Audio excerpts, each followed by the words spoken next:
Hi, hello. Hello everyone. So I have a little snippet I want to show you. Well, not show you, but I want you to listen to it. It's a video that I found on YouTube, and it's an old video. I believe it's almost 4 years old. Think of the election year in the USA, and it's regarding Black Lives Matter linked to Hamas and the Muslim Brotherhood. Let me see if you're able to listen to this. That you are powerful. You can make a whole difference in 2016. You can change the reality of our time. This is the time for us as American Muslims to be in the front, not to retreat, because all of you are leaders. Your votes are your negotiating power in the year 2016. Turn your centers, Islamic centers, mosques, into registration centers for voters. Black Lives Matter is our matter. Black Lives Matter is our campaign. Basically, you are the new black people of America. Say if what? we don't stand, you will see Muslims murdered in the streets. We are the community that staged a revolution across the world. If we could do that, why can't we have that revolution in America? The Arab Springs. What do you think about that, you guys? You heard it from the horse's mouth.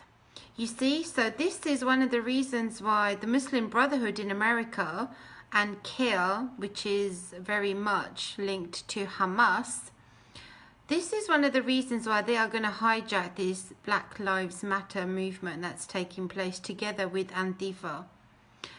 Do you know also that many Muslims actually consider America Muslim? They believe that the founding fathers should have been considered Muslim and not Christian.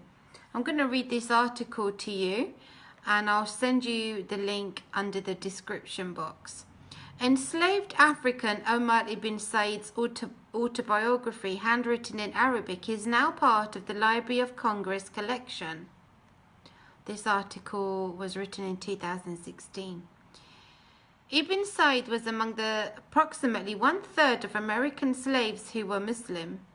While the exact number of enslaved Muslims is unknown, up to 40% of those who were captured and enslaved came from predominantly Muslim parts of West Africa. And then what I would like to ask them there is, why were there slaves in the western parts of Africa? Who was running the slave trade back then? It leads you back to Islam.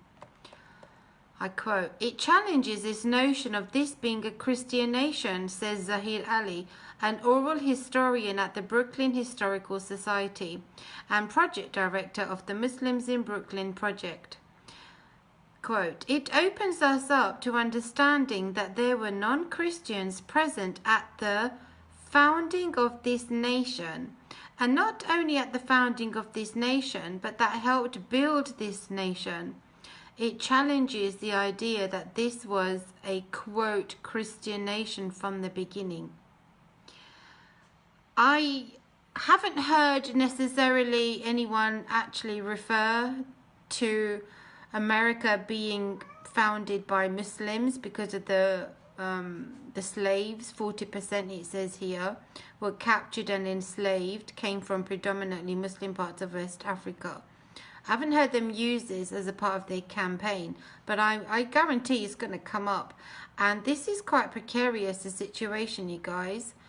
In my last video, I talked about how we are seeing the beginnings of a civil war in the United States of America. And we've got our enemies who are looking on and most likely encouraging this sort of infighting that's taking place, race riots, these the feud between the left and the right. And many people are seeing this now. Lots of people are making this connection between the left and the Muslim Brotherhood or the Islamist agenda.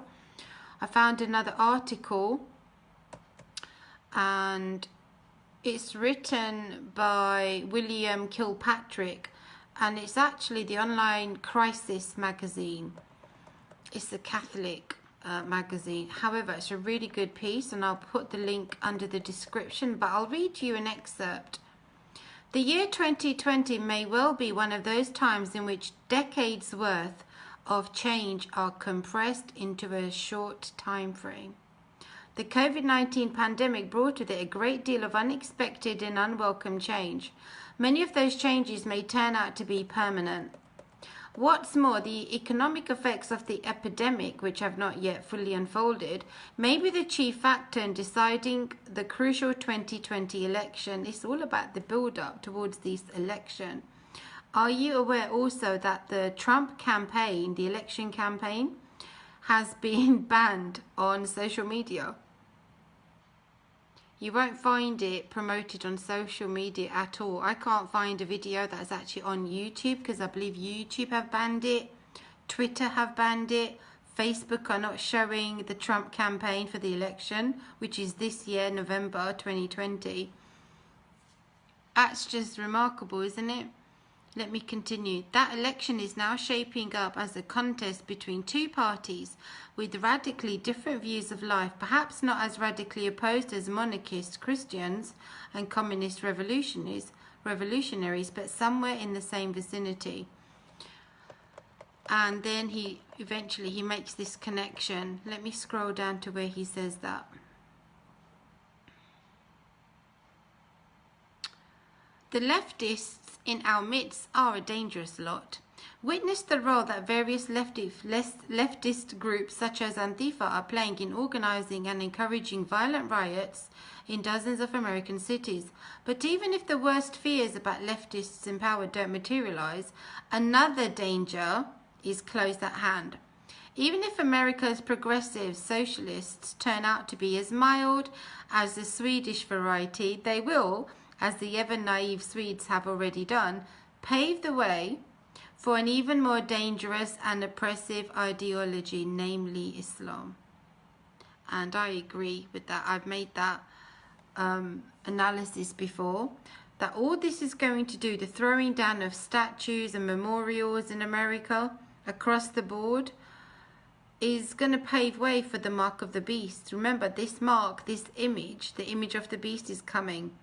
So is it ironic or what to know that these people who are doing these riots, they really think that by demolishing these statues that they're going to bring in some sort of revolution, when in my connection was messing up there. The Bible tells us that in the end times there will indeed be an image that will be erected, and the false prophet will command this image to be made in the image of the beast, which is the image of the dragon. It's actually going to be an image. I think it's going to be a statue, you guys. But this image will be given breath. And I've also, in my previous videos, I've spoken about the black stone in Mecca, in Kaaba. How Islamic prophecies also have their version of end times, of course. According to the Islamic prophetic mindset, their teachings, in their text, their belief system, they believe that the black stone will be given a breath to speak, and it will have a tongue and eyes, and it will only manifest audibly at the last day, just before the day of resurrection, and it's going to testify to who the faithful Muslims were. And if you think about what it says in the book of Revelation regarding this mark, let me read it to you. What am I saying? I'm saying that everything that we're seeing now seems to be heading in this direction. And at a speed that is quite shocking, isn't it? Revelation chapter 13. This is now talking about the false prophet. I'm going to read from verse 13. So Revelation chapter 13, verse 13. He performs great signs, so that he even makes fire come down from heaven on the earth in the sight of men. And he deceives those who dwell on the earth by those signs which he was granted to do in the sight of the beast, telling those who dwell on the earth to make an image to the beast, who was wounded by the sword and lived. He was granted power to give breath to the image of the beast, that the image of the beast should both speak and cause as many as would not worship the image of the beast to be killed. A lot of these people who are pulling down these images, these statues, they are saying that, well, we shouldn't be worshipping statues. Why are we worshipping these people who, like Churchill and what have you, right? They oppose, they assume that people are worshipping these idols who they consider, well, they just don't like them, of course. It's why they're pulling them down. But here in the Word of God, it says there is coming an image that people will sort of put together. Breath will be given to it, and people will be worshipping this image that is made in the image of the dragon. How ironic is that, you guys? So we are seeing this push in the West, primarily, to get rid of this superpower, America. Remember I said in the previous videos that I do, according to the biblical scriptures, see that when the rise of the Antichrist beast kingdom happens, there has to be a falling away or a crumbling or a shattering of a former empire. This is how empires rise and fall and fall and rise. It happens. History repeats itself. But just like the what happened with Nazi Germany, there was opposition to his rule, right? And I believe this is going to happen again when the beast kingdom forms. There will be nations that resist him. My laptop wants to restart. Would you believe it? Let me just cancel that. I don't want it restarting now. Another thing I wanted to talk about was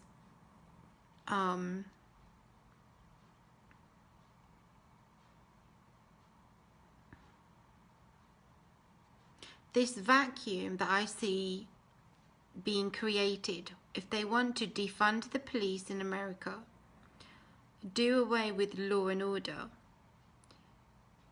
who do you suppose will come in and fill in that void, that vacuum that they want to create? Who is petitioning for a different form of law and governance? Islamic law, Sharia. I'm going to give you a link to, it's a 2014 paper. It's a paper, government paper from the United Nations, and it's talking about Islamic Sharia law and international law and how it can be applied in some Muslim nations after conflict, when nations go through seasons of conflict, war, famine, how they are able to implement Sharia law and recognize it as a legitimate form of law and governance. But I see that as something that is potentially going to creep in the United Nations. You see, I will put that link under the description as well. There's a lot, I mean, the things I want to talk to you about is several different things. Did you know that in this year, in September 2020, Turkey, who has now officially and overwhelmingly been nominated to head the United Nations, the presidency, that official handover will take place September this year. So this year is just, it's crazy, you guys, what's happening. You know what I think about Turkey, and to know that it's going to head the United Nations. And I think about Bible prophecy, and I think about how things are very much escalating right now. It's getting crazy out there, you guys. They very much want the banner of Islam, the flag, if you like, of the caliphate, to fly over the White House. And I think they're going to use this election year, this November, to further that agenda. They can easily rally all Muslims, American Muslims, right, to vote. They can do it. They've been doing this for a long time. They've been preparing and planning for it. And so this year, election year, is going to be really interesting. But prior to that, I expect to see more turmoil and just civil war. I see a lot of that happening right now. We have to continue to pray and understand, friends, this is a spiritual battle taking place. Remember in the book of Daniel, it talks about the angels who are in the heavens, right, in the second heaven, and they're warring over control over regions. These principalities that are above us in the heavens, that has an impact on what takes place on earth. So this war, the spiritual battle, spiritual warfare that's happening right now is spiritual, but it has the knock-on effect. The consequences are visible to us down here. This world hates Jesus. And you and I are not of this world. If they hated him, they're going to hate you and I, right? He told us this was going to happen. All nations will hate us because of his namesake. So let's just brace ourselves and be prepared. And stay grounded in the Word of God, in prayer and fellowship. Fellowship is really important because we encourage one another. Okay, and I'm so glad I'm back after having, still am really going through a season of loss and grief from the loss of my auntie. But I'm glad I'm back. This is where the body of Christ is needed right now. We need one another to encourage one another, to inform and to alert one another what's taking place, and using a biblical perspective to help us understand what is the relevance to our walk. Why is this important to understand? So yeah, I have quite a heavy heart today sharing this message with you, friends. Another thing I wanted to share with you was an article I found a while back, earlier this month of course, and it's titled Facebook Puts George Soros, Muslim Brotherhood Activists in Charge of Censorship. And this is dated May the 13th, June the 13th rather. Facebook controls as much as 80% of social media traffic. That means that it has the power to erase conversations, shift narratives, and control how people speak to one another.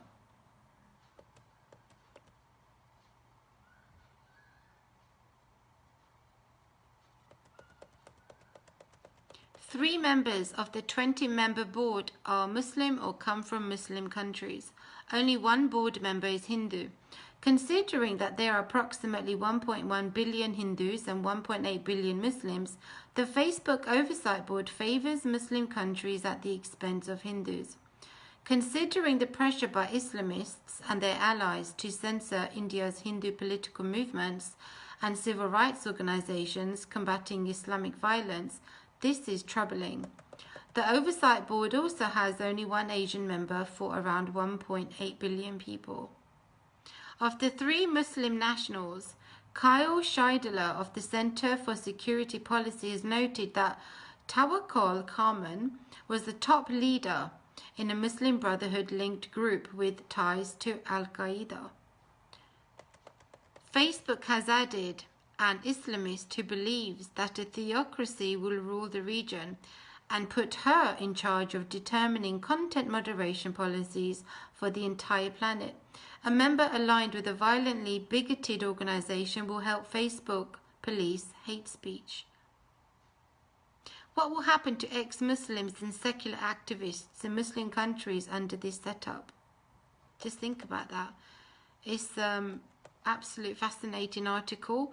The journalist is really good. In fact, he's an investigative journalist, and the article is quite lengthy. And I would follow it up and fact check, do your own fact checking. But I believe he's accurate.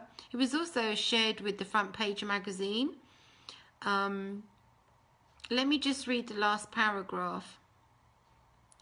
Governments wield power by the consent of the governed, who can vote and remove any government. Facebook would like us to think that its powers to censor will derive from a bunch of globalist NGO activists and lefty law professors. No individual group has the power to stop Facebook's monopoly over social media. It has become too rich and powerful.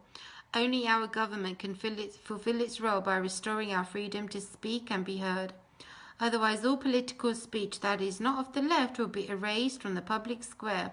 If there were any doubt about that, Facebook's Supreme Court of Censorship has settled it.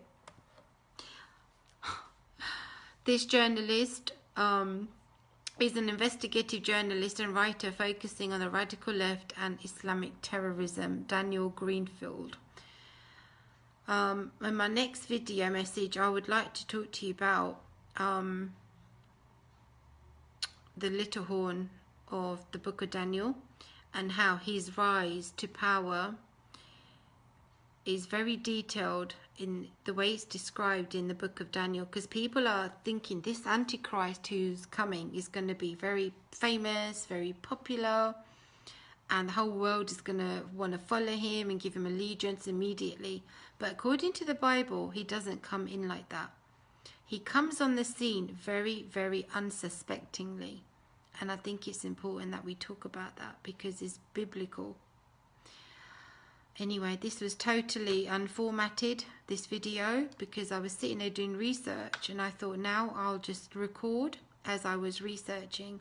So I hope you appreciate this message, friends. Please share my videos.